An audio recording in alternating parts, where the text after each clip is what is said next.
আল্লাহ রাসূল সাল্লাল্লাহু আলাইহি ওয়া আলিহি ওয়াসাল্লাম তিনি বলেন, আনা যাঈমুন বিবাইতিন ফি রাবাদিল জান্নাতি লিমান তারাকাল মিরাআ ওয়া ইন কানা মুহিক্কান। প্রিয় নবীজি বলেন যে আমি ওই ব্যক্তিকে জান্নাতের আঙ্গিনায় একটা ঘরের সুসংবাদ দেই যে তর্ক করার সময় নিজের সঠিক, সে হকের উপর আছে, এটা জেনেও সে তর্ক করে না। তর্ককে, আর্গুমেন্টকে, ডিবেটকে স্যাক্রিফাইস করে যে না আমি ঝগড়ায় যাব না, যদিও সেই সঠিক। এরকম স্যাক্রিফাইস যে করে জান্নাতের আঙ্গিনায় তাকে আমি একটা ঘরের সুসংবাদ দেই। এরপর প্রিয় নবীজি বলছেন, নবী বাইতিন ফি ওয়াসাতিল জান্নাতি লিমান তারাকাল কাযিবা ওয়া ইন কানা মাজিহান। আর আমি ওই ব্যক্তিকে জান্নাতের মাঝামাঝি স্তরে একটা ঘরের সুসংবাদ দিচ্ছি যে ব্যক্তি কৌতুক করেও মিথ্যা বলে না। He was kidding, he was joking, but he never tells a lie. মজা করতেছে, জোক করতেছে, কিন্তু জোকের মধ্যেও সে কি করে না, মিথ্যা বলে না। তাকে জান্নাতের মাঝামাঝি স্তরে আমি একটা ঘরের গ্যারান্টি দিচ্ছি।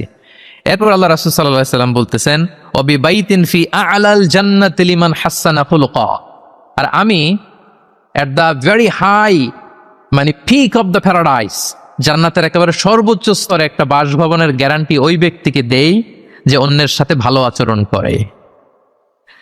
মানে হাসানা খুলুকা, যে তার চরিত্রটাকে সুন্দর করেছে, যার আচরণটাকে সুন্দর করেছে, যার আচরণটা অমায়িক আচরণ, মাধুর্যপূর্ণ আচরণ, ওই ব্যক্তিকে আমি at the highest peak of paradise, জান্নাতের সর্বোচ্চ চূড়ায় একটা বাসভবনের গ্যারান্টি দিচ্ছি। আল্লাহু আকবার। তাহলে আমার আশেপাশে যারা আছে তাদের সাথে ভালো আচরণ করা, গুড বিহেভিয়ার করা, এটা ছোটখাটো কোনো বিষয় নয়, এটা অনেক গুরুত্বপূর্ণ একটা বিষয়। কিন্তু আমরা অনেক সময় এটার গুরুত্বটা বুঝতে পারি না, এটাকে ছোট করে দেখি। তো সম্মানিত বন্ধুরা, আমরা দেখব যে আমাদের প্রিয় নবীজি অন্যের সাথে কিভাবে আচরণ করেছেন। তিনি শিশুদের সাথে কিভাবে মিশেছেন, প্রাণীর প্রতি ওনার নবীজের আচরণ কেমন ছিল, শিশুদের সাথে কেমন ছিল, নারীদের সাথে কেমন ছিল, সাহাবাদের সাথে কেমন ছিল, কর্মচারীদের সাথে আচরণ কেমন ছিল, নিজের স্ত্রীদের সাথে কেমন ছিল, প্রতিবেশীর সাথে কেমন ছিল, যুদ্ধবন্দীদের সাথে প্রিয় নবীজের আচরণ কেমন ছিল, ভিক্ষুকের সাথে আচরণ কেমন ছিল, এমনকি যুদ্ধের ময়দানে শত্রুদের সাথে প্রিয় নবীজের আচরণ কেমন ছিল। এই 10টি পয়েন্টে দ্য এক্সাম্পলারি প্রফেটিক বিহেভিয়ার এই শিরোনামে আমরা কিছু কথা আজকে শুনবার চেষ্টা করব। আমি কোন টপিকটা ধরে ধরে আগাচ্ছি আলোচনার এই জায়গায় এসে, এটা তো সবার কাছে ক্লিয়ার না? ক্লিয়ার সবার কাছে? ওকে, লেটস মুভ অন, আমরা আগাই।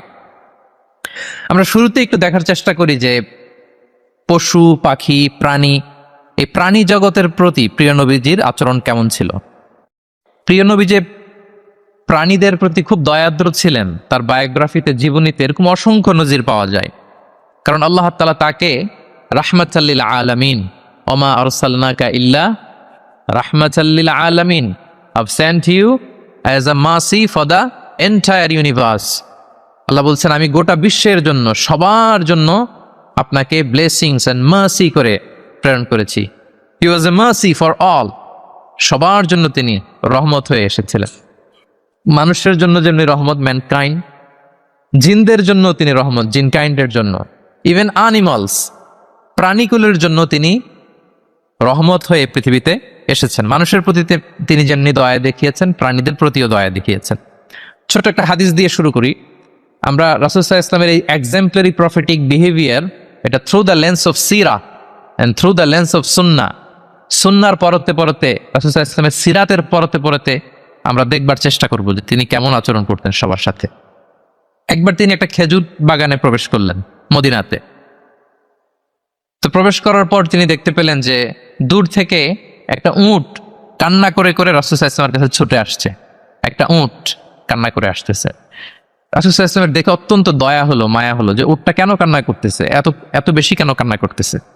আল্লাহ রাসূল সাল্লাল্লাহু আলাইহি ওয়া আলিহি ওয়াসাল্লাম তিনি মমতা ভরে ওনার হাত দিয়ে উটের মাথায় আদর করতে আরম্ভ করলেন। প্রিয় নবীজির এই মমতা মাখা হাত বুলানো পেয়ে উটের কান্না বন্ধ হলো, এবং রাসূল সাল্লাল্লাহু আলাইহি ওয়াসাল্লামের কানে কি কি যেন বলল উট, এটা অন্যরা বুঝতে পারছে না। তো এরপর রাসূল সাল্লাল্লাহু আলাইহি ওয়াসাল্লাম খুঁজতে আরম্ভ করলেন যে উটের মালিক কে। একজন আনসারী যুবক সাহাবী আসলো। তখন রাসূল সাল্লাল্লাহু আলাইহি ওয়াসাল্লাম বলল যে তোমার এই উট আমার কাছে তোমার ব্যাপারে নালিশ করেছে যে তুমি একে ক্ষুধার্ত রাখো কিন্তু একে দিয়ে অনেক কাজ করাও। তুমি কি বোবা এই নিরীহ প্রাণীটার ব্যাপারে আল্লাহকে ভয় করো না? কিয়ামতের দিন এটাই তোমার জাহান্নামের কারণ হয়ে যেতে পারে। খবরদার, এই নিরীহ প্রাণীটার ব্যাপারে তুমি আল্লাহকে ভয় করো। দেখেন, প্রিয় নবীজি ওটের মাথায় হাত বুলিয়ে ওটের কান্না বন্ধ করেছিলেন এবং ওটের মালিককে ওসিয়ত করেছেন যে খবরদার, প্রাণীর প্রতি কখনো এরকম রূঢ় কঠিন আচরণ করা যাবে না, তাদের প্রতি রহমদিল হইতে হবে। এভাবে আপনি সিরাতের পরতে পরতে অনেক ঘটনা পাবেন। আজকের এই সংক্ষিপ্ত পরিসরে এত এত রেফারেন্স হয়তো আমার উল্লেখ করা সম্ভব হবে না, এবং অ্যারাবিক টেক্সটগুলো বলে বলে অর্থ করে শোনানো অনেক সময় লেগে যাবে। আমি শুধু মূল মূল কথাগুলো, বুলেট পয়েন্টসগুলো আপনাদের সাথে শেয়ার করবার চেষ্টা করবো ইনশাআল্লাহ বিইذনিল্লাহ। এই যে প্রাণীর প্রতি দয়া, ইসলামের একটা মূলনীতি হচ্ছে মুমিনের জীবনের প্রতিটি কাজে ইহসানের পরশ থাকতে হবে। আল্লাহ তাআলা আমাদের সব কাজে ইহসানকে আবশ্যক করেছেন। আল্লাহ রাসূল সাল্লাল্লাহু আলাইহি সাল্লাম বলেছেন যে ফাইদা কাতালতুম ফাআহসিনুল কিতলা, কাউকে হত্যা করতে হলেও ইহসানের সাথে হত্যা করতে হবে। ধরুন যে অপরাধের কারণে আদালত কর্তৃক সাব্যস্ত হলো যে একজন মৃত্যুদণ্ড প্রাপ্ত আসামি, তো তাই বলে কি আপনি যা ইচ্ছা তার সাথে করতে পারবেন? তার নাক কেটে ফেলা, কান কেটে ফেলা, তার অঙ্গহানি করা, এলোপাতারি ছুরিকাঘাত করা করতে পারবেন না। ইদা কাতালতুম ফাআহসিনুল কিতলা, এটাও ইহসানের সাথে করতে হবে। দেখেন, হত্যার মতো একটা কাজ ইহসানের সাথে করতে হবে। ওয়া ইদা যাবাহতুম ফাআহসিনুয যাবহা, প্রিয় নবীজি বলেন তোমরা যখন জবেই করবে, কুরবানি করবে, এখানেও ইহসানের সাথে করবে। আল্লাহু আকবার। করতেছি জবাই, করতেছি কি? বলেন সবাই আমার সাথে, করতেছি কি? জবাই। তার মানে প্রাণীটাকে তো মেরেই ফেলতেছি, কিন্তু প্রিয় নবীজি বলেন এই জবাই করার ক্ষেত্রে ইহসান করতে হবে। এত সুন্দরভাবে দ্রুত তার গলায় ছুরি লাগাতে হবে যাতে কয়েক সেকেন্ডের মধ্যেই জবাইয়ের কাজটা হয়ে যায়। আপনি ইচ্ছে মতো এলোপাথারি তাকে ছুরি দিয়ে কষ্ট দিতে পারবেন না। মুমিনের প্রতিটি কাজের জন্য ইহসানের পরশ থাকে। একবার আল্লাহ রাসূল সাল্লাল্লাহু আলাইহি সাল্লাম এক সাহাবীর পাশ দিয়ে যাচ্ছেন। ওই সাহাবী একটা ভেড়াকে জবাই করার জন্য মাটিতে শুইয়ে পা দিয়ে চেপে ধরে এরপর ছুরি ধার করতেছে। ছাগলটাকে মাটিতে শুইয়ে পা দিয়ে চেপে ধরে এরপরে কি করতেছে? ছুরি ধার করতেছে। আর প্রাণীটা এই ছুরি ধার করার দৃশ্যটা দেখতেছে। আল্লাহ রাসূল সাল্লাল্লাহু আলাইহি ওয়াসাল্লাম তাকে ধমক দিলেন, শাসালেন, বললেন তুমি তো এটাকে 2 বার জবাই করে ফেললে, একটু পরে তো জবাই করবে, এখনই তো জবাই করে ফেলতেছো, তুমি কি আগে ধার দিয়ে নিতে পারলা না? জবাইয়ের আগে তুমি কি ছুরিটাকে ধারালো করে নিতে পারলা না, শার্পেন করে নিতে পারলা না? এভাবে আল্লাহ রাসূল সাল্লাল্লাহু আলাইহি ওয়াসাল্লাম সব সময় প্রাণীদের প্রতি তিনি দয়া দেখিয়েছেন। এবং তিনি বনি ইসরায়েলের একটা ঘটনা বলতে যে তিনি বলেছেন যে একজন প্রস্টিটিউট লেডি, ব্যভিচারী নারী, যার জন্য জাহান্নাম বরাদ্দ ছিল, কিন্তু একটা তৃষ্ণার্ত কুকুরকে পানি খাওয়ানোর কারণে আল্লাহ তাআলা ওই পাপাচারী নারীকে জান্নাত দান করেছেন। সুবহানাল্লাহি বিহামদি। তার জন্য জাহান্নাম ছিল অবধারিত, কিন্তু একটা তৃষ্ণার্ত কুকুরকে পানি পান করার কারণে তাকে জান্নাত দিয়েছে কে? আল্লাহ সুবহানাহু ওয়া তাআলা। তাও কেমন একটা প্রাণীকে? কুকুরকে। আমরা গুরুত্বই দেই না। সামান্য একটা কুকুরকে দয়া দেখানোর কারণে আল্লাহ তাআলা এই জাহান্নামী নারীকে জান্নাত দান করেছেন। আমরা যদি খেয়াল করি যে আমরা আমাদের সমাজে কুকুর বিড়াল দেখলে কি করি বলেন তো? রাস্তাঘাটে কি করি? দেখি অডিয়েন্সের কাছ থেকে আমি একটু শুনি, কি করি আমরা? তাড়িয়ে দেয়। আর কি করি? ঢিল ছুরি। আর কেউ কেউ খাবার দেয়। মার্শাল, এই তো, এটাই তো প্রিয় নবীজির সুন্নাহ, আমরা খাবার দিব। এক্স্যাক্টলি। কিন্তু আমি জানি না কেন যেন বাংলাদেশে কুকুর দেখলে, বিড়াল দেখলে কি করে? তাড়ায় দেয়, ঢিল ছোড়ে, লাথি মারে, এরকম করে না অনেক সময়? অপ্রয়োজনে, কোনো প্রয়োজন নেই এটা করে। এবং সবচেয়ে মজার ব্যাপার হচ্ছে মাঝে মাঝে দেখা যায় যে জোড়া লাগা কুকুর যদি দেখা যায়, যে একসাথে দুটো কুকুর, তাদের প্রজননের কারণে তাদের একটা বিশেষ ঋতুতে, বিশেষ সময়ে তাদেরকে এটা করতে হয়। এক অদ্ভুত কারণে মানুষ মানে ক্ষিপ্ত হয়ে ওঠে তাদের প্রতি। কিন্তু আমাদের তো মানবিক হওয়া উচিত ছিল, কি বলেন? আশরাফুল মাখলুকাত বলে আমরা নিজেদেরকে দাবি করি। আমাদের কি করা উচিত ছিল? ইগনোর করা উচিত ছিল। Let them do there job. Overlook করার দরকার ছিল। কিন্তু কোনো এক অদৃশ্য কারণে আমরা এরকম দৃশ্য দেখলে হিংস্র হয়ে উঠি, লাঠি দিয়ে মারি, ওখানে মানুষ জড়ো হই, কিন্তু তাদের একটা সফল প্রজননের জন্য, বংশবিস্তারের জন্য এটা প্রয়োজন। তো আমরা যেন এই কাজটা না করি, এরকম নির্মম যেন আমরা কখনো না হই। কারণ প্রাণীদের প্রতি দয়া দেখানো এটা ছোটখাটো কোনো ব্যাপার নয়, এটাই আপনার জান্নাতের কারণ হতে পারে, এটাই আপনার জাহান্নামের কারণ হয়ে যেতে পারে। আল্লাহ রাসূল সাল্লাল্লাহু আলাইহি ওয়াসাল্লাম বলেন, মান লা ইয়ারহাম লা ইউরহাম। যে ব্যক্তি অন্যকে দয়া দেখায় না, আল্লাহ তাআলা তার প্রতি দয়া দেখায় না। ইরহাম মান ফিল আরদ ইয়ারহামুকুম মান ফিস সামা। এই দুনিয়াতে যারা আছে তোমরা তাদের প্রতি দয়া দেখাও, যিনি আকাশে আছেন তিনি তোমাদের প্রতি দয়া দেখাবেন। তাহলে এই জমিনে কি শুধু আমরাই থাকি নাকি? না পশু পাখি প্রাণী এগুলো থাকে? এদের প্রতিও যদি আমরা দয়াদ্র হই, মমতা দেখাই, করুণা দেখাই, আমাদের প্রতিও দয়া দেখাবে কে? এবার আওয়াজ করে বলুন তো, আমরা আল্লাহর দয়া পেতে চাই কি চাই না? সবাই চাই। তাহলে প্রাণীদের প্রতি কখনো আমরা যেন নির্মম না হই, অমানবিক না হই, আমরা যেন মানবিক হই। আমরা অনেক উন্নত দেশে দেখি যে হাইওয়েতে একটা সাপ যাচ্ছে, এই সাপ দেখে একটা গাড়ি থেমে গিয়েছে, স্টপ। তার পেছনে পেছনে শত শত গাড়ি স্টপ। তারা বন বিভাগকে নক দেয়, স্থানীয় পুলিশকে ফোন দেয়, তারা এসে সাপটাকে উদ্ধার করে, এরপরে গাড়িগুলো চলতে শুরু করে। একটা ভিডিও ক্লিপস আমি এমনও দেখেছি যে একটা হাঁস তার বাচ্চাগুলোকে নিয়ে হাইওয়ে পার হচ্ছে। হাঁস তো খুব আস্তে আস্তে হাঁটে, একেবারে পিপিলিকার মতো একটু একটু করে হাঁসের বাচ্চাগুলো যাচ্ছে, শত শত গাড়ি, at the middle of the highway stop. আল্লাহু আকবার।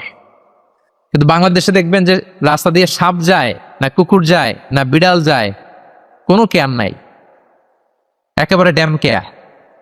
যে প্রাণীদের প্রতি দয়া দেখায় না, আল্লাহ তাআলা তার প্রতি দয়া দেখান না। তাহলে প্রিয় নবীজি প্রাণীদের প্রতি কতটা দয়াদ্র ছিলেন, মমতাময় ছিলেন, এটা সবার কাছে ক্লিয়ার? ওকে, মাশাআল্লাহ। লেটস মুভ অন, আমরা সামনের দিকে আগাই। এবার আমরা একটু করে জানার চেষ্টা করি যে শিশুদের সাথে প্রিয় নবীজির আচরণ কেমন ছিল। আমরা সিরাতে এবং হাদিসের দিকে যদি তাকাই তাহলে দেখব প্রিয় নবীজি শিশুদেরকে তাহনিক করে দিতেন। তাহনিক, তাহনিক শব্দটির সাথে কি আপনারা পরিচিত? নাম শুনেছেন?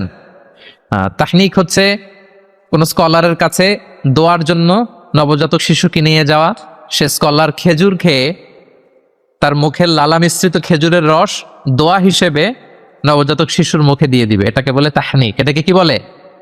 আমি করেছি অনেক জায়গায়, অনেক মা বাবা তাদের সন্তানদেরকে নিয়ে এসেছে খেজুর নিয়ে, তা আমরা বিষ্ণুনবীর সুন্নাহ হিসেবে এটা করে দিয়েছে। আল্লাহ রাসূল সাল্লাল্লাহু আলাইহি সাল্লামের কাছে তাহনিক করতে সাহাবারা আসতো, তিনি শিশুদেরকে পরম মমতায় তাহনিক করে দিতেন। মদিনাতে যখন সাহাবারা আসলো, তাদের কারো ঘরে কোনো সন্তান জন্মাচ্ছিল না। আল্লাহ রাসূল সাল্লাল্লাহু আলাইহি সাল্লামের শ্যালিকা আবু বকর রাদিয়াল্লাহু তাআলা আনহুর কন্যা আয়েশা রাদিয়াল্লাহু তাআলা আনহার বড় বোন আসমা বিনতে আবি বকর, তিনি প্রেগনেন্ট অবস্থায় মক্কা থেকে মদিনায় হিজরত করলেন এবং কোবাতে আসার পরপরই উনি বাচ্চা ডেলিভারি করলেন, পুত্র সন্তান। ওনার ঘর আলোকিত করে জন্ম নিল আব্দুল্লাহ ইবনে জুবাইর। মদিনায় আনন্দের হিল্লোল বয়ে গেল, কারণ ইহুদিরা বলছিল এই যে মুসলমানদের ঘরে কোনো সন্তান হয় না, সন্তান হয় না। যখনই আসমা বেবি ডেলিভারি করলেন, মুসলমানদের মধ্যে আনন্দের বন্যা। তো ওনার সন্তান আব্দুল্লাহ ইবনে জুবাইরকে সাথে নিয়ে কোলে করে নিয়ে তিনি প্রিয় নবীজের কাছে আসলেন, এসে বললেন, ইয়া রাসূলুল্লাহ, আপনি আমার সন্তানের জন্য দোয়া করে দিন। আল্লাহ রাসূল সাল্লাল্লাহু আলাইহি ওয়াসাল্লাম একটা খেজুর নিয়ে, খেজুর চিবিয়ে, ওনার লালা মোবারক মিশ্রিত বরকতময় লালা নিয়ে, খেজুরের রস নিয়ে আব্দুল্লাহ ইবনে জুবাইরের মুখের মধ্যে দিয়ে দিয়েছেন। ও এজন্য আসমা বিনতে আবু বকর সবসময় গর্ব করে বলতেন যে আমার কলিজার টুকরার সন্তান আব্দুল্লাহর পাকস্থলিতে সর্বপ্রথম পৌঁছেছে প্রিয় নবীর লালা মিশ্রিত খেজুরের রস। সুবহানাল্লাহ ওয়া বিহামদিহি। আল্লাহ রাসূল সাল্লাল্লাহু আলাইহি ওয়াসাল্লাম এরকম তাহনিক করতেন। আপনারাও সুযোগ হলে আপনাদের স্থানীয় যে স্কলাররা আছেন, ভালো স্কলার, আল্লাহওয়ালা মানুষ, তাদের কাছে সন্তানদেরকে নিয়ে তাহনিক করাবেন। প্রিয় নবীজি তাহনিক করতেন। শিশু সন্তানদেরকে তিনি কোলে নিতেন, হাদিসে এসছে অনেক বাচ্চাকে তিনি কোলে নিয়েছেন, এবং ওই বাচ্চা আল্লাহর হাবিব সাল্লাল্লাহু আলাইহি সাল্লামের জামার মধ্যে প্রস্রাব করে দিয়েছে, এটাও হাদিসে এসছে। এরকম ইনসিডেন্টও ঘটেছে। তিনি বাচ্চাদেরকে আগে সালাম দিতেন। কি করতেন? আমরা দেই, এই যে ছোট বাচ্চারা বলতেছে না, তো ওদের পক্ষে গেছে কথা, এই জন্যে। তোমাদের আব্বু আম্মু তোমাদেরকে আগে সালাম দেয় না? দেয় নাকি দেয় না? তাহলে আমরা আগে সালাম দিব বাচ্চাদের, আমাদের সালাম দেয়া দেখেই তারাও সালামের ব্যাপারে আস্তে আস্তে অভ্যস্ত হবে। প্রিয় নবীজি বাচ্চাদের আগে সালাম দিতেন, গালে হাত বুলিয়ে দিতেন, মাথায় হাত বুলিয়ে দিতেন। হাদিসে এসছে জাবির ইবনে সামুরা একজন সাহাবী, তিনি ওনার শৈশবকালের স্মৃতিচারণ করছেন। তিনি বললেন, একবার মসজিদে নবীর পাশে আমরা কিছু বাচ্চারা দাঁড়িয়েছিলাম। প্রিয় নবীজি নামাজ শেষ করে বেরোলেন, প্রতিটি বাচ্চার গালে তিনি হাত বুলিয়ে দিচ্ছেন। দিতে দিতে এলো আমার পালা। তিনি শৈশবের স্মৃতিচারণ করে বলছেন যে প্রিয় নবীজি যখন আমার গালে হাত লাগালেন, আমি একটা হিম শীতল পরশ অনুভব করলাম। এবং তিনি বললেন যে মদিনার বাজারে যখন আতরওয়ালারা আসতো, আতরের যে প্যাকেট বা লাগেজ উনি যখন খুললে একটা চমৎকার স্মেল আসতো, প্রিয় নবীজির হাত থেকে আমরা ওইরকম একটা সুগন্ধির গন্ধ পেলাম। আল্লাহু আকবার। তাহলে বাচ্চাদের দেখলে তিনি মাথায় এবং গালে হাত বুলিয়ে দিতেন। তিনি বাচ্চাদেরকে দেখলে চুমু খেতেন, বাচ্চাদের সাথে খুব মজা করতেন, খেলাধুলা করতেন। হাদিসে এসছে ওনার চাচাতো ভাই যারা আছে ছোট ছোট, তাদেরকে তিনি লাইন ধরে দাঁড় করাতেন আর বলতেন, মান সাবাকা ইলাইয়া ফালাহু কাদা ওয়া কাদা। দেখি কে এসে আমাকে আগে ধরতে পারে, যে ফার্স্ট হবে তাকে এটা দিব, যে আগে ধরতে পারবে তাকে এটা দিব। আল্লাহু আকবার।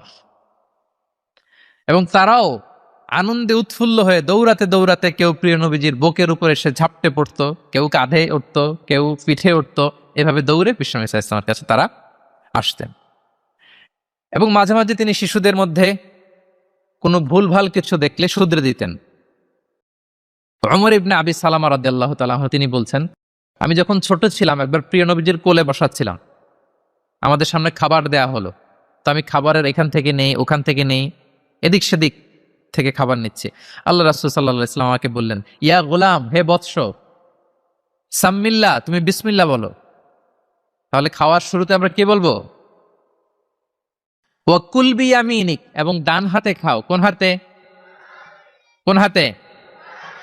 ডান হাতে। আচ্ছা, ওয়াকুল বিয়ামিনিক ওয়াকুল মিম্মা ইয়ালিক, আর তোমার সামনে যেটা আছে ওখান থেকে খাও।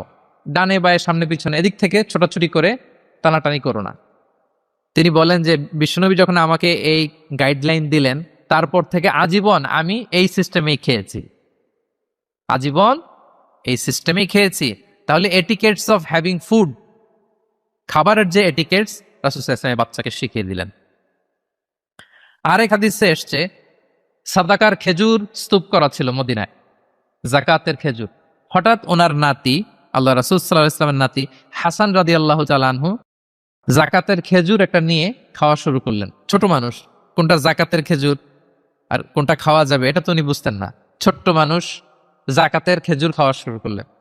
দূর থেকে প্রিয় নবীজি দেখে দৌড়ে গেলেন, দৌড়ে মুখ থেকে টেনে খেজুরটা বের করলেন। হাদিসে এসেছে প্রিয় নবীজি বলতে আরম্ভ করলেন, ইরমি বিহা কিখ কিখ। এটা একটা আরবিক এক্সপ্রেশন। কিখ কিখ মানে আমরা বাংলায় যেটা বলি ওয়াক, থু থু, থু মেরে ফেলে দাও। হাসান রাদিয়াল্লাহু তাআলা আনহু তিনি বললেন যে না না ভাই, থু মেরে ফেলে দাও। আল্লাহ তাআলাম, তুমি কি জানো না, আন্না লা নাআকুলু সাদাকা, আমরা হাশিমি খানদান, আমরা কখনো সাদাকার কিছু খেতে পারবো না। আল্লাহু আকবার। তাহলে দ্য কনসেপ্ট অফ হালাল এন্ড হারাম ছোটবেলা থেকে তিনি শিখাই দিলেন নাতিকে। এভাবে শিশুদেরকে আদর করতেন, ভালোবাসা দিতেন, মায়া মমতায় জড়িয়ে রাখতেন এবং ভুল করলে পরম মমতায় শুধরে দিতেন। তাহলে শিশুদের সাথে প্রিয় নবীজির কেমন আচরণ আমরা বুঝতে পারছি। তিনি শিশুদের প্রতি কতটা কনসিডারেট ছিলেন, কতটা তিনি কনসিডারেট ছিলেন আমরা একটা ছোট্ট হাদিস থেকে শুনি। একবার তিনি কোন এক নামাজে দীর্ঘ লম্বা সিজদা করে দিলেন, দীর্ঘ লম্বা, এত লম্বা সিজদা কখনো তিনি করেন না। নামাজ শেষে সাহাবারা জিজ্ঞেস করলেন, ইয়া রাসূলুল্লাহ, আপনি কি সিজদার মধ্যে অসুস্থ হয়ে গেলেন নাকি, অথবা কোরআনের আয়াত নাজিল হলো নাকি? এত দীর্ঘ সিজদা তো ফরজ নামাজে কখনো করতে দেখি না। রাসূল সাল্লাল্লাহু আলাইহি ওয়াসাল্লাম বললেন, কুল্লু যালিকা লাম ইয়াকুন, না একটাও না, ওহিও নাজিল হয়নি, অসুস্থও হয়নি।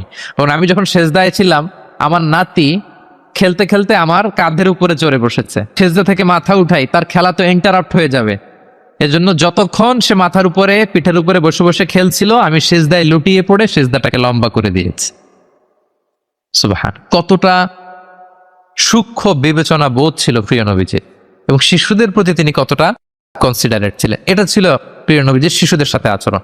তাহলে প্রাণীদের সাথে তিনি কেমন ছিলেন আমরা জানলাম। শিশুদের সাথে কেমন ছিলেন আমরা জানলাম। এবার আমরা দেখি যে নারীদের সাথে প্রিয় নবীজির আচরণ কেমন ছিল। তিনি নারীদেরকে অত্যন্ত সম্মান করতেন। কি করতেন? সম্মান করতেন। তিনি বলতেন, আদ দুনিয়া কুল্লুহা মাতা ওয়া খায়রু মাতা'আদ দুনিয়া আল মারআ সালিহা। পৃথিবীর সব কিছু যা দেখা যায় সব সম্পদ, কিন্তু এর মধ্যে সবচেয়ে দামি সম্পদ হচ্ছে নেককার নারী। নেককার নারী, কারণ তাদের পেট থেকে পৃথিবীর সব ভালো মানুষ, মহাপুরুষরা এসেছে, আল্লাহর ওয়ালিরা এসেছে, নবীরা এসেছে। ঠিক কিনা বলেন? নবীরা কাদের পেট থেকে এসেছে বলেন? নবীরা মায়েদের পেট থেকে এসেছে না?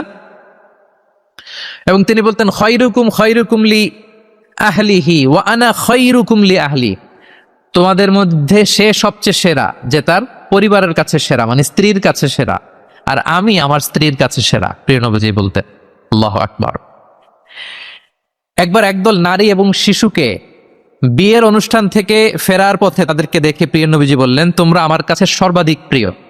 নারীদেরকে তিনি অত্যন্ত পছন্দ করতেন এবং সম্মান করতেন, এবং নারীদের সাথে ভালো আচরণ করার ব্যাপারে তিনি আমাদেরকে আদেশ করেছেন। তিনি বলেছেন, ফাস্তাউসু বিন্নিসাই খায়রা, খবরদার নারীদের সাথে রূঢ় আচরণ করো না, খারাপ আচরণ করো না, তাদের সাথে ভালো আচরণ করো। পুরুষদেরকে যেমনি ওটের উপর চড়িয়ে ওট টেনে হিচড়ে নিয়ে যাওয়া হয়, নারীদেরকে যেন এমনি না নেওয়া হয়। তিনি একবার বলছিলেন যে, খবরদার সাওকাকা বিল কাওয়ারির রিফকান বিল কাওয়ারির, মানে নারীদেরকে যখন ওটে চড়িয়ে হাওদাজে চড়িয়ে তোমরা টানো, ওহে সাহাবারা তাড়াহুড়ো করো না, ধীরস্থির ভাবে করো। অর্থাৎ তিনি বুঝাতে চাইলেন, কাওয়ারির মানে হচ্ছে কাচের তৈরি তৈজসপত্র বা বাসনপত্র। আমাদের ঘরে যে কাচের প্লেট, চামচ, গ্লাস আছে, এগুলো যদি সাবান দিয়ে আমাদের ধুইতে হয়, ক্লিন করতে হয়, আমরা কি করি? খুব সাবধানে এটাকে ধরি, রাখি, ক্লিন করি, তাই না? এটাকে খুব সফটলি ডিল করতে হয়। রাসূল সাল্লাল্লাহু আলাইহি ওয়াসাল্লাম সেটাই বললেন, নারীদেরকে কাচের সাথে তুলনা করে বললেন তাদের সাথে এরকম কোমল আচরণ করতে হবে। এবং তিনি বলেছেন, দুনিয়ার প্রতিটি মায়ের পায়ের নিচে আছে তার সন্তানের বেহেশত। সুবহানাল্লাহ। এবং সন্তান জন্ম দিতে যে কোন নারী যদি ইন্তেকাল করে, প্রিয় নবীজি বলেন, ওই নারীকে আল্লাহ তাআলা কিয়ামতের দিন শহীদদের কাতারে দাঁড় করিয়ে দিবেন। আল্লাহ তাআলা যাকে একটি কন্যা দিয়েছেন তার জন্য একটি জান্নাত, দুইটি কন্যা দুইটি জান্নাত, যতগুলো কন্যা ততগুলো জাহান্নামের দরজা ব্লকেজ হয়ে যাবে। সুবহানাল্লাহ। এভাবে তিনি নারীদের সাথে আচরণ করেছেন। নারীরা মদিনার সমাজে প্রিয় নবীজির পেছনে সালাতে অংশগ্রহণ করত। প্রিয় নবীজির পেছনেই তারা সালাতে অংশগ্রহণ করত। এখনো আপনারা মদিনাতে বা মক্কাতে গেলে দেখবেন যে পুরুষদের পাশাপাশি নারীরাও সেখানে সালাতে অংশগ্রহণ করে। প্রিয় নবীজিকে ডিরেক্টলি তারা প্রশ্ন করতেন, কিউএ সেশনে অংশগ্রহণ করতেন, কোশ্চেনিং আনসারিং সেশন। নারীদের মধ্যে থেকে দাঁড়িয়ে তারা প্রশ্ন শুরু করে দিতেন। রাসূল সাল্লাল্লাহু আলাইহি ওয়াসাল্লামের সাথে সফরে অংশগ্রহণ করতেন। এভাবে প্রিয় নবীজি নারীদেরকে একটা মর্যাদার আসনে রেখেছেন, তাদের সাথে এইভাবে তিনি ডিল করতেন। এবার আমরা একটু জানার চেষ্টা করি যে সাহাবাদের সাথে প্রিয় নবীজির আচরণ কেমন ছিল, মানে যারা ছিল প্রিয় নবীজির সাথী তাদের সাথে আচরণ কেমন ছিল। আমরা জানি যে সাহাবারা হচ্ছে প্রিয় নবীজির হাতে গড়া ছাত্র, হাতে গড়া টিম। নবীজির সুখে দুঃখে সবসময় তারা থাকতো এবং প্রিয় নবীজিকে আগলে রাখতো। প্রিয় নবীজির অ্যাকম্পানি তারা কখনো মিস করতে চাইতো না। এমনকি কখনো কখনো কোনো সাহাবার ক্ষুধা লাগলে তারা প্রিয় নবীজির কাছে এসে বসে থাকতো। তারা বলতো যে প্রিয় নবীজির চেহারার দিকে তাকিয়ে থাকলে আমাদের ক্ষুধা মিটে যেত। আল্লাহ, নবীজির নূরানী চেহারার দিকে তাকিয়ে থাকলে কি হতো? পেটের ক্ষুধা চলে যেত। যে আয়াত দিয়ে আমি শুরু করেছিলাম, ফাবিমা রাহমাতিম মিনাল্লাহি লিনতা লাহুম ওয়ালাউ কুনতা ফাদদান গালিযাল কলবি লানফাদ্দু মিন হাওলিক। নবী হে, আল্লাহর রহমতে আপনি কোমল হৃদয়ের অধিকারী হয়েছেন, এজন্য সবাই আপনাকে ঘিরে থাকতে চায়, আপনার পাশে থাকতে চায়। আপনি যদি কর্কশ ভাষী হতেন, কঠোর আচরণের অধিকারী হতেন, তাহলে এখন যেমনি আপনার সাহাবারা আপনাকে ঘিরে রাখে, সব সময় আপনার পাশে থাকতে চায়, তারা এমনটি আপনাকে ঘিরে রাখতো না। এবং আল্লাহ রাসূল সাল্লাল্লাহু আলাইহি ওয়াসাল্লামের চেহারায় সবসময় একটা স্মাইলিং ফেস থাকতো, অলওয়েজ স্মাইল। তিনি বলতেন, তাবাসসুমুকা ফি ওয়াজহি আখিকা সাদাকা, your smile to your brother it's a charity. তুমি তোমার ভাইয়ের দিকে তাকিয়ে যে মুচকি হাসি দাও, এতেও আল্লাহ তাআলা তোমার আমলনামায় সাদাকা দেওয়ার সওয়াব দিয়ে দেয়। আপনারা মুচকি হাসেন তো? কি মুচকি হাসেন? হ্যাঁ, মুচকি হাসবেন। মুচকি হাসতে পয়সা লাগে না, লাগে? মুচকি হাসবেন। মুচকি হাসলে এটা সাদাকা দেওয়ার সমান সওয়াব। অলওয়েজ একটা স্মাইলি ফেসে থাকতেন প্রিয় নবীজি। ওনার চেহারা দেখলেই মানুষের মন ভালো হয়ে যেত। আল্লাহু আকবার। সাহাবাদের সাথে ওনার আচরণ কেমন ছিল, ডিলিংস কেমন ছিল? এক নম্বরে তিনি খুব কোমল আচরণ করতেন সাহাবাদের সাথে। কেউ যখন প্রিয় নবীজির সাথে কথা বলতো, ওই লোক কথা বলার সময় চোখ না ফেরালে প্রিয় নবীজি কখনো তার থেকে চেহারা ফেরাতেন না। মুসাফা করার সময় যিনি প্রিয় নবীজির সাথে মুসাফা করেছেন, ওই লোক হাত টেনে না নিলে প্রিয় নবীজি কখনো হাত টেনে নিতেন না। সুবহানাল্লাহ, হোয়াট এ হাম্বল পার্সোনালিটি। তিনি সাহাবাদের প্রতি এতটাই কোমল ছিলেন, একটা ছোট্ট হাদিস থেকে আমরা একটু বোঝার চেষ্টা করি। তিনি সাহাবাদের নিয়ে বসা ছিলেন, এক বেদুইন এসে মসজিদে নববীতে 2 রাকাত নামাজ পড়ল। 2 রাকাত নামাজ পড়েই বিষ্ণু ইসলামের কাছেও আসে না, সালামও দেয় না, কারণ বেদুইন তো, সভ্যতার কোনো অ্যাটিকেটস, কোনো ছোঁয়া তার মধ্যে লাগেনি। সে নামাজ পড়ে আল্লাহর কাছে দোয়া করতেছে, এবং দোয়া কিরকম দেখেন, সে দোয়ায় বলতেছে আল্লাহুম্মা আরহামনি ওয়া মুহাম্মাদা ওয়ালা তারহাম মা'আনা আহাদা, মানে আল্লাহ তুমি আমারে রহম করো আর মুহাম্মদ সাল্লাল্লাহু আলাইহি ওয়াসাল্লামকে রহম করো, আমাদের দুজনের সাথে আর কাউরে রহম করো না তুমি। বেদুইন, তার মধ্যে এটিকেটস অফ দোয়া, দোয়ার যে একটা আদব আছে সেটা তার জানা নাই। সে বলে আল্লাহ আমাকে মাফ করো, মুহাম্মদ সাল্লাল্লাহু আলাইহি ওয়াসাল্লামকে মাফ করো, আর কাউকে না। তো দূর থেকে রাসূল সাল্লাল্লাহু আলাইহি ওয়াসাল্লাম দেখে হেসে বললেন, হায়রে, একটা প্রশস্ত ব্যাপারকে সে সংকীর্ণ বানায় ফেললো। কারণ আল্লাহর দরবারে কি রহমের কোনো কমতি আছে? সবাই বলুন তো আওয়াজ করে, আল্লাহর দরবারে রহমতের কোনো কমতি ঘাটতি আছে? কোনো কমতি নাই, কোনো ঘাটতি নাই। তো সে তো দোয়াতে আমাদের সবাইকে ইনক্লুড করলেও পারতো। যাই হোক, নামাজ পড়ে দোয়া করে এবার মসজিদে নববীর মাঝখানে পেশাব করতে আরম্ভ করলো। কোথায়? মসজিদের মাঝখানে। সাহাবার তো রেগে মেগে আগুন, তাকে ধরতে যাবে, মারতে যাবে। রাসূল সাল্লাল্লাহু আলাইহি ওয়াসাল্লাম বললেন দাউ, রাখো, বোঝা না লোকটা, করতে দাও। করে ফেললো। এবার প্রিয় নবীজি বললেন হারিকু আলা বাউলিহি সাজলান মিন মা। তখনকার মসজিদে নববী তো বালুর ফ্লোর ছিল, জানেন আপনারা? আমাদের এখনকার মসজিদ তো এই যেরকম পাকা টাইলস করা, কার্পেটিং, আরো কত কি। কিন্তু তখনকার মসজিদে নববী ছিল কিসের? ফ্লোরটা বালুর। তো রাসূল সাল্লাল্লাহু আলাইহি ওয়াসাল্লাম বললেন যে বালুর মধ্যে যেহেতু পেশাব করে দিছে, 1 বালতি পানি ঢেলে দাও। 1 বালতি পানি ঢেলে দেয়া হলো। আর সাহাবাদেরকে তিনি শান্ত হতে বলেন যে থামো, তার প্রতি আগ্রাসী হয়েও না, কারণ ফাইন্নামা বুইসতুম মুয়াসসিরিন, তোমরা সহজপন্থী হয়ে প্রেরিত হয়েছো, ওয়ালাম তুবআসু মুআসসিরিন, তোমরা কট্টরপন্থী হয়ে প্রেরিত হওয়া হয়। আল্লাহু আকবার। তিনি বুঝালেন যে এই উম্মাত হবে সহজপন্থী, কট্টরপন্থী নয়। যে কোনো জিনিসকে খুব সিম্পলি ডিল করতে হবে। এবার তিনি ওই বেদুনকে ডেকে পাঠালেন, বললেন আচ্ছা, তুমি যে মসজিদের ভেতরে তোমার উট ঢুকালে এবং মাঝখানে পেশাব করে দিলে, তুমি কি জানো এটা এই কমিউনিটির ইবাদতগাহ, এই মদিনার সোসাইটির এটা একটা মসজিদ। আমরা এখানে নামাজ পড়ি, আল্লাহর জিকির করি, এখানে কোরআন তেলাওয়াত করি, এই জায়গায় বসে তোমার পেশাব করা কি ঠিক হলো?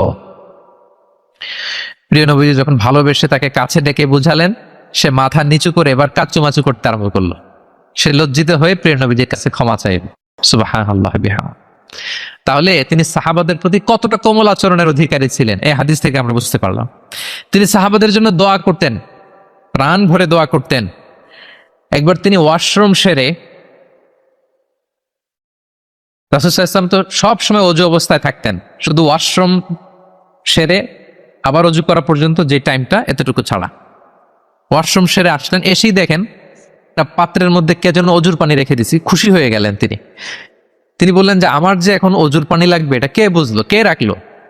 বলা হলো যে এটা আব্দুল্লাহ রেখেছে, ছোট্ট আব্দুল্লাহ, ওনার কাজিন আব্দুল্লাহ ইবনে আব্বাস, ওনার চাচাতো ভাই। উনি এত খুশি হলেন ছোট্ট আব্দুল্লাহর এই কাজে, যে আমার যে এখন অজুর পানি লাগবে এটাও কি করে বুঝলো। উনি এত খুশি হলেন, খুশি হয়ে তার জন্য একটা দোয়া করলেন। তিনি বললেন যে আল্লাহুম্মা ফাক্কিহু ফিদ্দীন ওয়া আল্লিমহু তা'ওয়িল। আল্লাহুম্মা আল্লিমহুল কিতাব, মানে আল্লাহ তুমি তাকে কোরআনের জ্ঞান শিক্ষা দিও, কোরআনের খুঁটিনাটি জ্ঞান তুমি আব্দুল্লাহকে শিক্ষা দিও।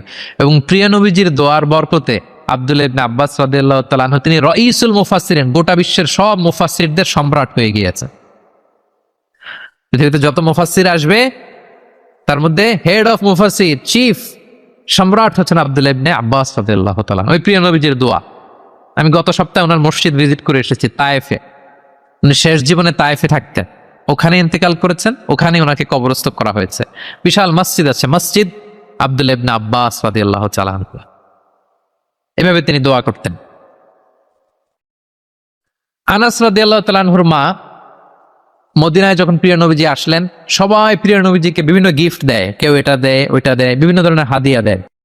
তো উম্মে সুলাইম গরিব মানুষ, উনি এসে বলেন, ইয়া রাসূলুল্লাহ, সবাই আপনার সাথে দেখা করে কিছু না কিছু হাদিয়া দেয়, আমার তো হাদিয়া দেওয়ার কোনো সামর্থ্য নাই, আমি কি দিব আপনাকে? আমার এই ছোট্ট ছেলেটাকেই আপনার আমি হাদিয়া দিয়ে দিলাম। ছেলেটার নাম হচ্ছে আনাস। কি নাম? আনাস রাদিয়াল্লাহু তাআলা আনহু, প্রিয় নবীজির খাদেম, কর্মচারী ছিলেন। তো বললেন, ইয়া রাসূলুল্লাহ, আপনি রেখে দেন, আমার কলিজার টুকরা আনাসই হচ্ছে আমার পক্ষ থেকে আপনার জন্য গিফট, আপনি তার জন্য একটু দোয়া করেন। তো তিনি দোয়া করতে আরম্ভ করলেন, আল্লাহুম্মা আকসির মালা ওয়া ওয়ালাদা, আল্লাহ আপনি আনাসের সম্পদ বাড়ায় দেন, আল্লাহ আপনি আনাসের সন্তান বাড়ায় দেন। এই যে দোয়া করেছেন, ওয়া বারিক লাহু ফিমা আতাইতা, আর যা দিবেন এতে বরকত দিয়ে দেন, এই যে দোয়া করেছেন, দোয়ার ফলে কি হয়েছে দেখেন। আনাস রাদিয়াল্লাহু তাআলা আনহু বলেন, প্রিয় নবীজির এই দোয়ার বরকতে মদিনার সবার খেজুর বাগানে বছরে খেজুর হতো একবার, কিন্তু আমি আনাসের খেজুর বাগানে বছরে খেজুর হতো 2 বার। আর ওনার সর্বসাকুল্যে 80 জন সন্তান ছিল। 80 জন। কয়জন? এই তো অনেকগুলো ফ্যামিলি ছিল ওনাদের। প্রিয় নবীজির দোয়ার বরকতে 2 বার বছরে খেজুর হতো ওনার বাগানে, আর 80 জন সন্তান তিনি পেয়েছিলেন। তাহলে সাহাবাদের প্রতি কোমল আচরণ করতেন, তাদের জন্য দোয়া করতেন, তাদের ভালো গুণের প্রশংসা করতেন। অনেক হাদিস, অনেক হাদিস, এগুলো বলতে গেলে অনেক সময় লেগে যাবে। একটা বিখ্যাত হাদিস আপনারা জুমার সময়, জুমার খুতবার সময় প্রায় শোনেন, আরহামু উম্মতি বি উম্মতি আবু বকর, শোনেন? ওয়া আশাদ্দুহুম ফি আমরিল্লাহি উমর, এই যে মুখস্থ। ওয়া আসদাকুহুম হায়াআন উসমান, ওয়া আকরাহুম লিকিতাবিল্লাহি উবাই। তার মানে এই উম্মতের মধ্যে সবচেয়ে সফট হার্টেড হচ্ছেন আবু বকর, সবচেয়ে সফট হার্টেড। আল্লাহর জমিনে আল্লাহর দ্বীন বাস্তবায়নে সবচেয়ে কঠোর হচ্ছেন ওমরে ফারুক। সবচেয়ে কঠোর কে? ওমরে ফারুক। সবচেয়ে লজ্জাশীল সাহাবী হচ্ছেন উসমান। এভাবে তিনি এপ্রিসিয়েট করতেন। আমরা অনেক সময় মানুষের এপ্রিসিয়েট করতে চাই না। প্রিয় নবীজি কারোর মধ্যে ভালো কিছু দেখলে কি করতেন? সবাই বলুন, এপ্রিসিয়েট করতেন।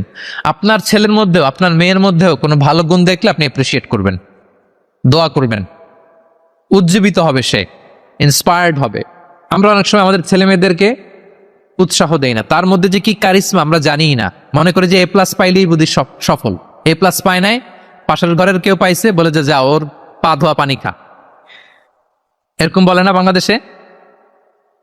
নিজের ছেলে এ প্লাস পায় নাই, পাশের ঘরের একজন পাইছে, তো কি বলে? তার পা ধোয়া। এইটা বলে কিন্তু ওর মনোবল আপনি শুরুতেই নষ্ট করে দিলেন, ভেঙে দিলেন। না, ওর মধ্যে হয়তো অন্য ধরনের কোনো যোগ্যতা আছে, অন্য ধরনের ক্যালিবার আছে। সো তাদেরকে এপ্রিসিয়েট আমাদেরকে করতে হবে। প্রিয় নবীজি যে কোনো সাহাবীর মধ্যে যে কোনো ভালো গুণ দেখলে তিনি এপ্রিসিয়েট করতেন। আবু মুসা আল-আশআরী রাদিয়াল্লাহু তাআলা আনহুর কণ্ঠটা ছিল বড় চমৎকার। তিনি একবার বললেন, ইয়া আবা মুসা লাকাদ উতিতা মিজমার মিন মাজামিরি আলে দাউদ, দাউদ নবীর গলায় আল্লাহ যে সুরের ঝংকার দিয়েছে, এই উম্মতের মধ্যে আল্লাহ তোমার গলায় সেই সুরের লহরী ঢেলে দিয়েছে। সুবহান। তো তিনি বলেন, ইয়া রাসূলুল্লাহ, আমি তো আপনার সামনে কখনো কোরআন তেলাওয়াত করিনি, আমার গলায় যে সুর আছে আপনি কি করে বুঝলেন? প্রিয় নবীজি বলেন, গত রাতে তোমার ঘরের পাশ দিয়ে যাচ্ছিলাম, তুমি যে তেলাওয়াত করছিলে আমি দরজার বাইরে, ঘরের দেয়ালের বাইরে দাঁড়িয়ে দাঁড়িয়ে শুনছিলাম। আবু মুসা বলে, ইয়া রাসূলুল্লাহ, আপনি শুনছিলেন, এটা যদি আমি টের পেতাম আমি ফজর পর্যন্ত শুধু তেলাওয়াত করতেই থাকতাম। সুবহানাল্লাহ পড়বেন না? তাহলে আমরা যেন এপ্রিসিয়েট করি। প্রিয় নবীজি এপ্রিসিয়েট করতেন, সাহাবাদেরকে যথাযথ তারবিয়া দিতেন, তাদের সাথে মাঝে মাঝে রসিকতা করতেন, খোশ গল্প করতেন, সাহাবীদের সাথে একসাথে মিলেমিশে কাজ করতেন। মসজিদ নির্মাণের ঘটনা আমরা জানি, কোবা মসজিদ, মসজিদে নববী। এমন না যে চেয়ারে বসে থেকে এই তোমরা মসজিদ বানাও, না। একজন ট্রু লিডারের বৈশিষ্ট্য হচ্ছে উনি সামনে এগিয়ে যাবেন, ওনাকে দেখে দেখে ফলোয়াররা ফলো করবে, ঠিক না? প্রিয় নবীজি নিজে মাটি বহন করেছেন, পাথর বহন করেছেন, নিজে খন্দকের পরিখা খনন করেছেন, পেটে পাথর বেঁধেছেন। এটা ছিল সাহাবাদের সাথে প্রিয় নবীজির ইন্টারাকশন, ডিলিংস, মেলামেশা। এবার আমরা একটু দেখি যে প্রিয় নবীর যারা খাদেম ছিলেন, কর্মচারী ছিল, তাদের সাথে কেমন আচরণ ছিল। আমরা তো আমাদের বাসায় পান থেকে চুন খসলেই হাত তুলে ফেলি কাজের লোকদের গায়ে, এরকম দেখি না আমরা? দেখেছেন পত্রপত্রিকায়? খুব বেশি মানুষের অধিকার নিয়ে কথা বলে, মানবাধিকার কর্মী, কিন্তু ঘরের গৃহ কর্মী যারা আছে পিটিয়ে একেবারে পিঠ লাল করে ফেলছে, এরকম দেখি না আমরা? কথার কাজের কোনো মিল নাই।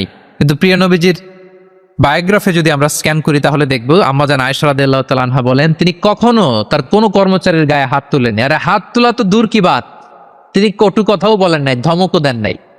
সরাসরি ওনার খাদেম আনাস রাদিয়াল্লাহু তাআলা আনহুর জবানবন্দি শুনুন। ডিরেক্ট কারো ব্যাপারে জানতে হলে আপনি তার ড্রাইভারের কাছ থেকে খোঁজ পাবেন, কর্মচারীর কাছ থেকে খোঁজ পাবেন, মানে ঘরের কাজের বুয়ার কাছ থেকে খোঁজ পাবেন, দারোয়ানের কাছ থেকে খোঁজ পাবেন। বিশ্বনবীর দারোয়ান বা কর্মচারীর কাছ থেকে শুনেন ওনার আচরণের ব্যাপারে। আনাস রাদিয়াল্লাহু তাআলা আনহু বলেন আমি 1 বছর 2 বছর নয়, টানা 10 বছর বিশ্বনবীর খাদেম ছিলাম। কয় বছর?